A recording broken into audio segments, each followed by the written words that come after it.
नाशिक शहर गुन्हे शाखा युनिट क्रमांक 2 चे सहाय्यक पोलीस निरीक्षक डॉक्टर समाधानी हिरे व चंद्रकांत गवळी यांना गोपनीय माहिती मिळाली की चोरी केलेल्या इलेक्ट्रिक सायकली विक्री करण्यासाठी टोयोटा शोरूम जवळ पाथर्डी फाटा येथे चोरटा येणार असल्याची बातमी मिळताच वरिष्ठांच्या मार्गदर्शन सूचना घेत सदर ठिकाणी पथक पोहोचत सापळा रजत सायकल चोरट्यास प्रेमाने ताब्यात घेत आधार तिथ्याने विचारपूस केली असता त्याने त्याचे नाव अर्जुन बेलप्पा वाणी राहणार आदर्श लॉज सराफ बाजार नाशिक असे सांगितले।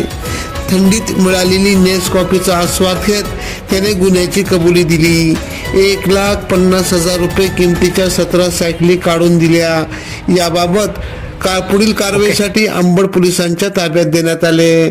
सदरची कामगिरी गुन्हे शाखा युनिट क्रमांक 2 चे सहाय्यक पोलीस निरीक्षक प्रभारी अधिकारी हेमंत तोडकर, सहाय्यक पोलीस निरीक्षक डॉक्टर समाधान हिरे यांच्या मार्गदर्शनाखाली पोलीस उपनिरीक्षक यशवंत बेंडकुळे, सहाय्यक पोलीस निरीक्षक संजय सानप, मनोहर शिंदे, नंदकुमार नांदुर्डीकर, चंद्रकांत गवळी, प्रकाश महाजन, वाल्मिक चव्हाण, परवीन वानखेडे, तेजस मते, जितेंद्र वजेरे आदींनी केली। AKP न्यूज साठी ब्युरो चीफ अनवर खान पठाण, नाशिक।